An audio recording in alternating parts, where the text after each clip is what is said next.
1984 by George Orwell, Part-1, Chapter-7. If there is hope, wrote Winston, it lies in the prose.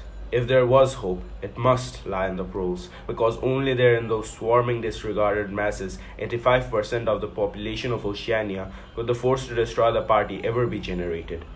The party could not be overthrown from within. Its enemies, if it had any enemies, had no way of coming together, or even of identifying one another. Even if the legendary brotherhood existed, as just possibly it might, it was inconceivable that its members could ever assemble in larger numbers than twos and threes.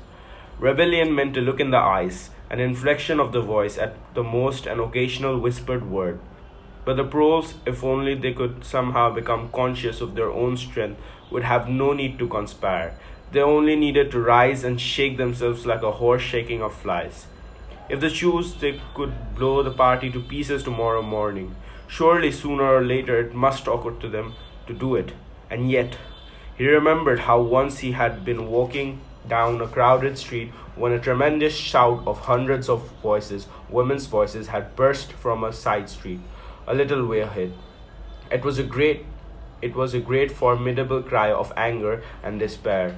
A deep, loud "oh" had went humming on like the reverberation of a bell. His heart had leapt. It started. He had thought. A riot. The pros are breaking loose at last. When he had reached the spot, it was to see a mob of 200 or 300 women crowding round the stalls of a street market, with faces as tragic as though they had been the doomed passengers of a sinking ship. But at this moment, the general despair broke down into a multitude of individual quarrels. It appeared that one of the stalls had been selling tin saucepans. They were wrecked, flimsy things, but cooking pots of any kind were always difficult to get. Now the supply had unexpectedly given out. The successful women, bumped and jostled by the rest, were trying to make off with their saucepans, while dozens of others clamored round the stall, accusing the stall-keeper of favoritism and of having more saucepans somewhere in reserve. There was a fresh outburst of yells. Two bloated women, one of them with her hair coming down, had got hold of the same saucepan and were trying to tear it out of one another's hand. For a moment they were both tugging, and then the handle came off. Winston watched them disgustedly, and yet just for a moment, with almost frightening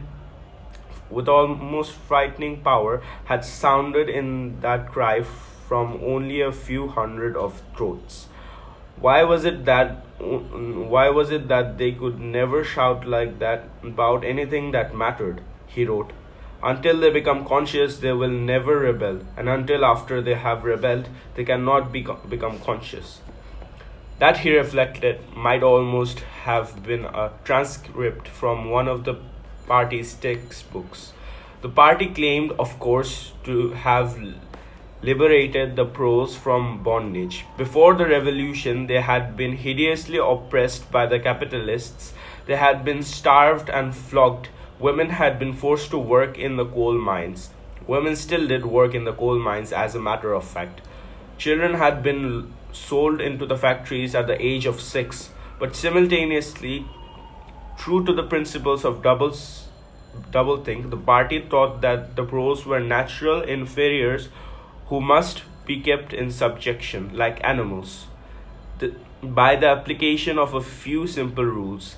In reality, very little was known about the pros. It was not necessary to know much, so long as they continued to work and breed. Their other activities were without importance, left to themselves, like cattle turned loose upon the plains of Argentina. They had reverted to a style of life that appeared to be natural to them, a sort of ancestral pattern. They were born, they grew up in the gutters, they went to work at 12, they passed through a brief blooming period of beauty and sexual desire, they married at 20, they were middle-aged at 30, They died from the most part at 60. Heavy physical work, the care of home and children, petty quarrels with neighbors, films, football, beer, and above all, gambling filled up the horizon of their minds. To keep them in control was not difficult. A few agents of the thought police moved always among them, spreading false rumor and marking down and eliminating the few individuals who were judged capable of becoming dangerous.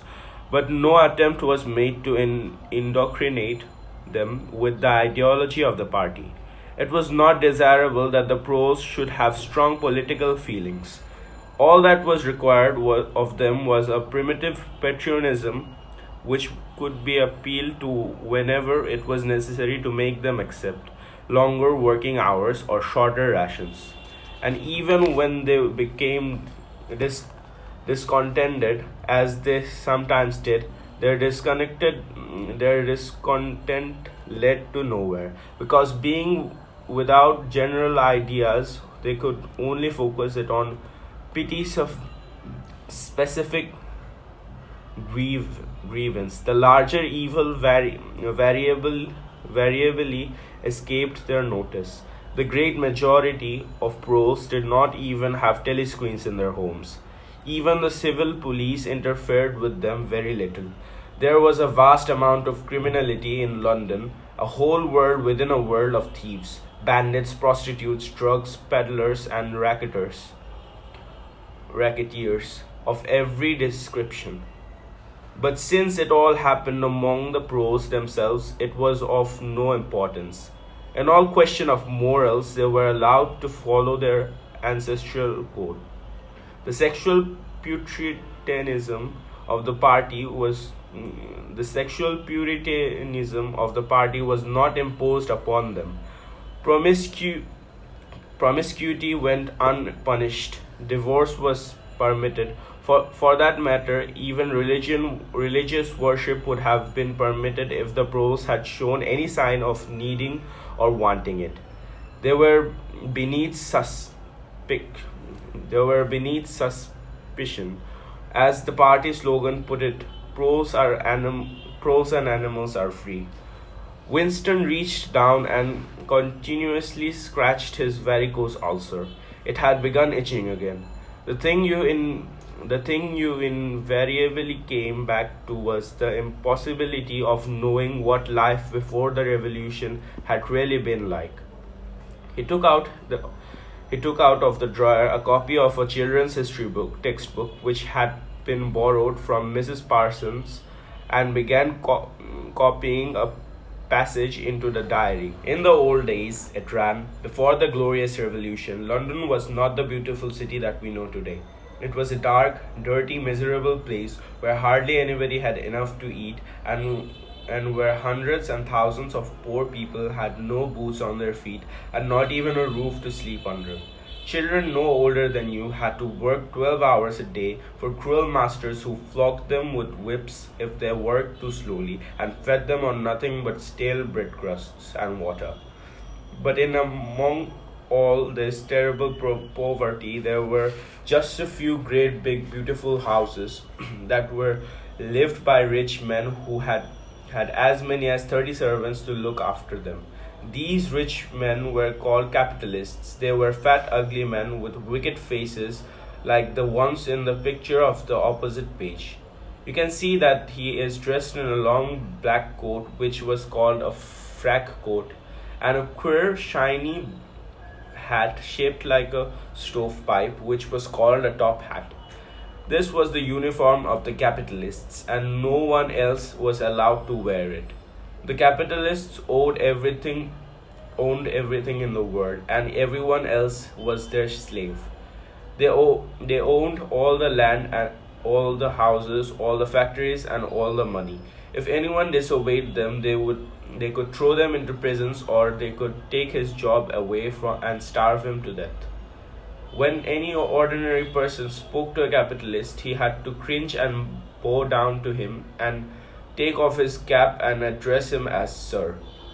The chief of all the capitalists was called the king, and But he knew the rest of the catalogue. There would be mention of the bishops in their lawn sleeves, the judges in their ermine robes, the pillory, the stocks, the treadmill, the cat o' nine tails, the Lord Mayor's banquet, and the practice of kissing the Pope's toe.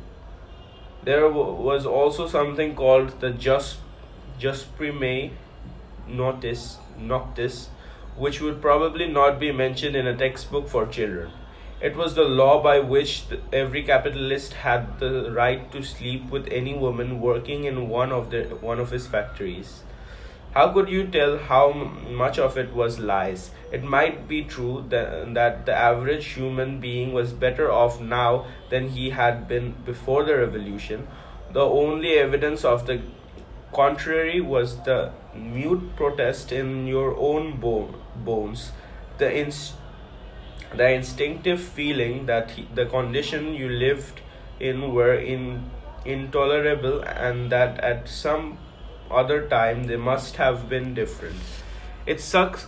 It's it struck him that the truly characteristic thing about modern life was not lies, cruelty, and insecurity, but simply its barrenness, its diggy, dinginess, its listlessness. Life, if you looked about you, bore no resemblance not only to the lies that screamed out of the telescreen, but even to the ideals that the party was trying to achieve. Areas of it, even for a party member, were natural and non-political, a matter of slogging through dairy jobs, fighting for a place on the tube, darning a worn out sock, cadging a saccharine tablet, saving a cigarette end. The ideal set up by the party was something huge, terrible, and glittering. A world of steel and concrete, of monstrous machines and terrifying weapons. A nation of warriors and fanatics marching forward in perfect unity. All thinking the same thought and shouting the same slogans, per- perpetually working, fighting, trump, trumping, persecuting 300 million people all over the same face.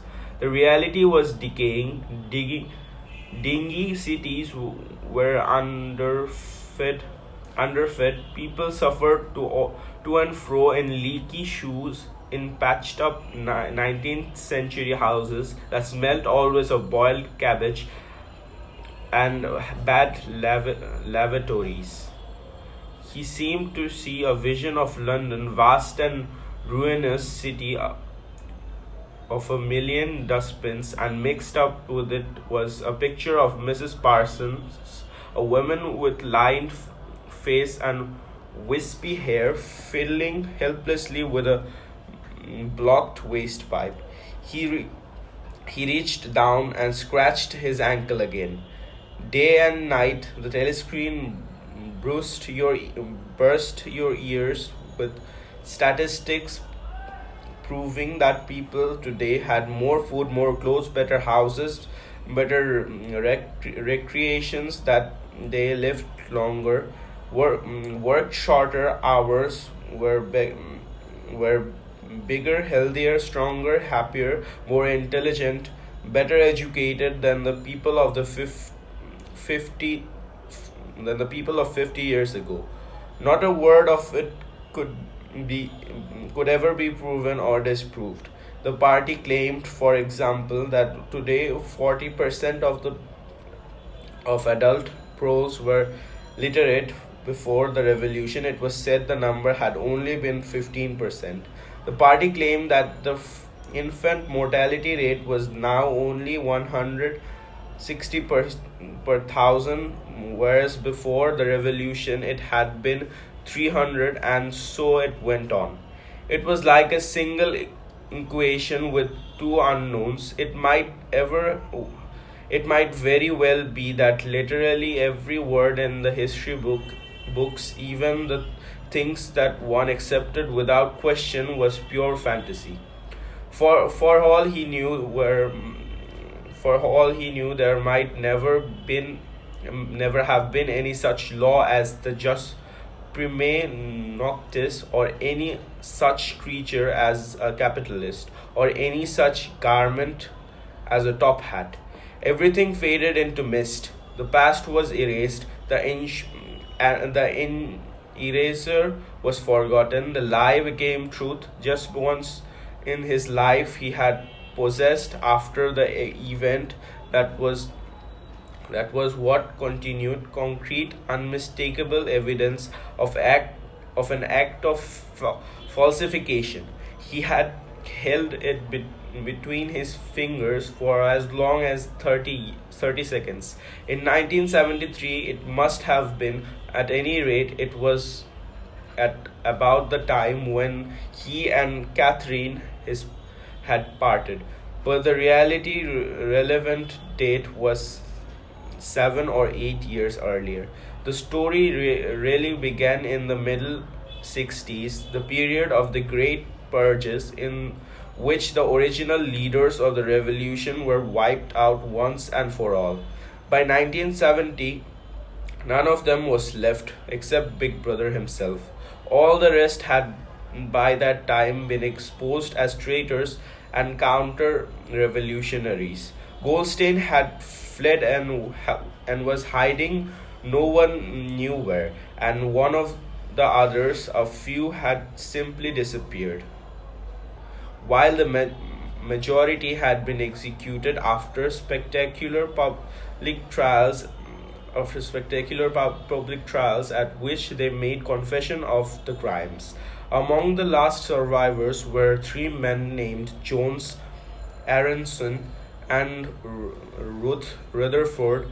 It must have been in 1965 that these three had been arrested. As often happened, they had vanished for a year or more, so that one did not know whether they were alive or dead, and then had suddenly been brought forth to incriminate themselves in the usual way. They had confessed to intelligence with the enemy. At that date too, the enemy was Eurasia, embezzlement of public funds, the murder of various trusted party members, in intrigues against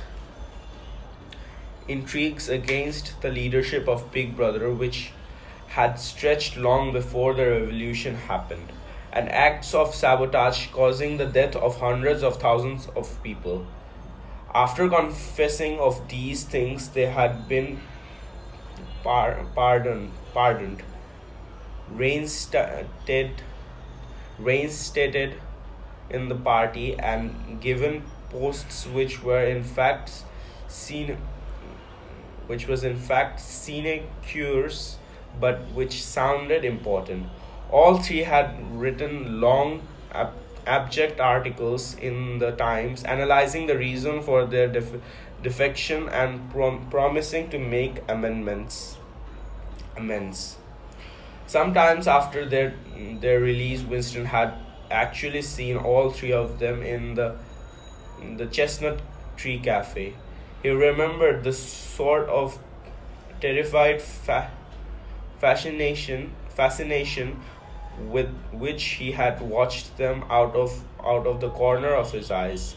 They were men far older than himself, relics of the ancient world, almost the last great figures left over from the heroic days of the party. The glamour of the underground struggle and the Civil War still faintly clung to them.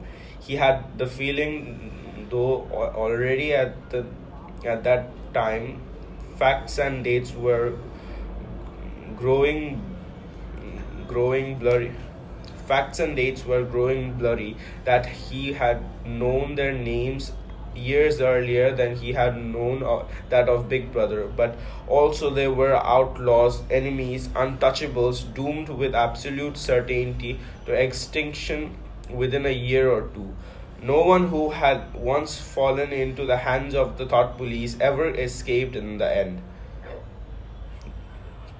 They were corpses waiting to be sent back to the grave. There was no one at any of the table nearest to them. It was not wise even to be seen in the neighborhood of such people. They were sitting in silence before glasses of the gin flavored with cloves, which was the speciality of the cafe. Of the three, it was Rutherford whose appearance had more impressed Winston. Rutherford had once been a famous carica- carica- caricaturist whose brutal cartoons had helped to inflame popular opinions before and during the Revolution. Even now, at long intervals, his cartoons were appearing in the Times. They were simply an imitation of the earlier manner, and curiously lifeless and unconvincing. Always there were a rehashing of the ancient themes: slums, tenements, starving children, street battles, capitalists in top hats. Even on the barricades of the capitalists still seem to cling to their top hats, an endless, hopeless effort to get back into the past. He was a monstrous man with a mane of greasy gray hair. His face pounced and seamed with thick negroid lips. At one time he must have been immensely strong. Now his great body was sagging, slopping, bulging, falling away in every direction. He seemed to be breaking up before one's eyes like a mountain crumbling. It was the lonely hours of 15. Winston could not now remember how he had come to be in the cafe at such a time. The place was almost empty. A tiny music was ticking from the telescreen. The three men sat in their corner, almost motionless, never speaking. Uncommanded, the waiter brought fresh glasses of gin. There was a chessboard on the table beside them, with the pieces set out, but no game started. And then, for perhaps half a minute in all, something happened to the telescreens. The tune that they were playing changed, and the tone of the music changed too. There came into it, but it was something hard to describe. It was a peculiar, cracked, braying, jarring note. In his mind, Winston called it a yellow note. And then a voice from the telescreen was saying, "Under the spreading chestnut tree, I sold you and you sold me. There lie they, and here lie we, under the spreading chestnut tree." The three men never stirred, but when Winston glanced again at Rutherford's ruinous face, he saw that his eyes were full of tears, and for the first time he noticed what a kind of inward shudder, and yet not knowing at what he was shuddered. That both Aronson and Rutherford had broken noses. A little later, all three were rearrested. It appeared that they had engaged in fresh conspiracies from the very moment of their releases. At their second trial, they confessed to all their old crimes over again, with a whole string of new ones. They were executed They were executed, and their fate was recorded in the party histories. A warning of to a warning to posterity. About 5 years after this, in 1973, Winston was unrolling a wad of documentaries which had just flopped out of the pneumatic tube on his desk when he came on a fragment of paper which had evidently been slipped in among the others, and then forgotten. The instant he had flattened it out, he saw its significance. It was half a page torn out of the Times of about 10 years earlier. The top half of the page, so that it includes the date, and it contained a photograph of the delegates at the party function in New York. Prominent Prominent in the middle of the group were Jones, Aronso, and Rutherford.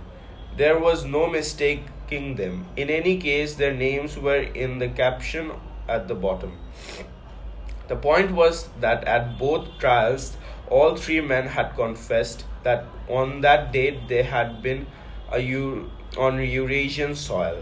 They had flown from a secret airfield in Canada to a rendezvous somewhere in Siberia, and had with members of the Eurasian conferred with the members of the Eurasian General Staff, to whom they had betrayed important military secrets. The date had stuck in Winston's memory because it chanced to be Midsummer Day, but the whole story must be on record in countless other places as well. There was only one possible conclusion: the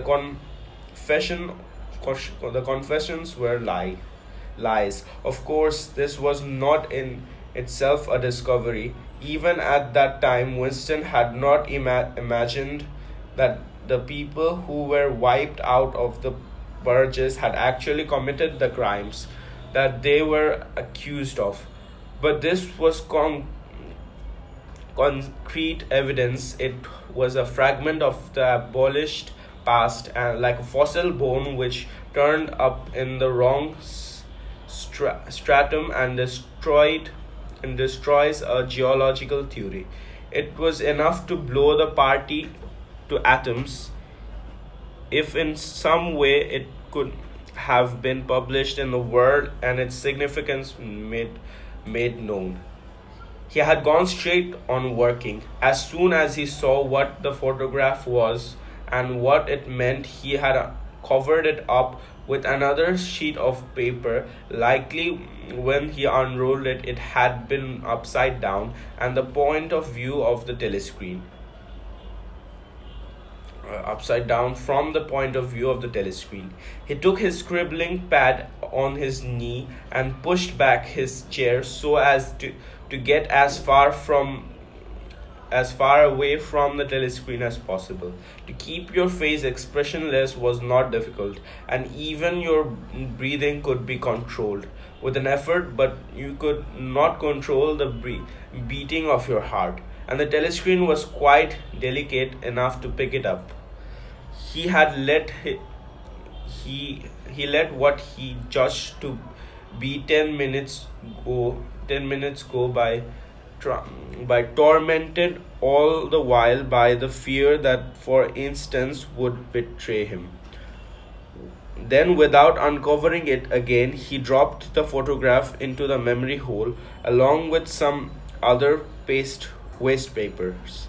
Within another minute, perhaps it would have crumbled into ashes. That was 10, 11 years ago. Today, probably he would have kept that photograph.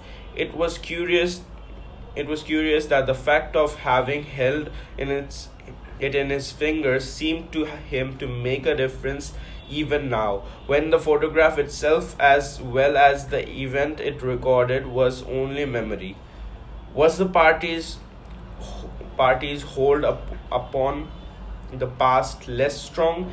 He wondered, because a piece of evidence which existed no longer had one existed. But today, supposing that it could be somehow resurrected from its ashes, the photograph might not even be evidence. Already at the time when he made his discovery, Oceania was no longer at war with Eurasia, and it must have been to the agents of Eurasia that the three dead men had betrayed their country. Since then, there had been other changes, 2, 3, he could not remember how many. Very likely the confessions had been rewritten until the original fact and dates no longer had the smallest significance. The past was not only changed but changed continuously. What most afflicted him with the sense of nightmare was that he had never clearly understood why the huge imposture was undertaken. The immediate advantages of falsifying the past were obvious, but the ultimate motive was mysterious. He took up his pen again and wrote, I understand how. I do not understand why."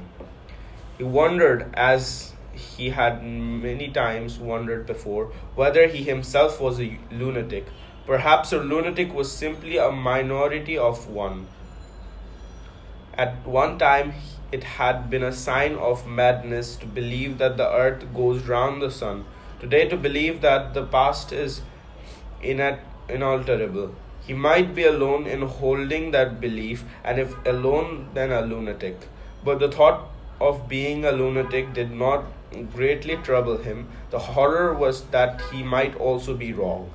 He picked up the children's history book and looked at the portrait of Big Brother, which formed its frontispiece.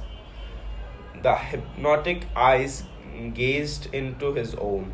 It was as though one huge force were presenting down upon you something that penetrated inside your skull, beneath, battering against your brain,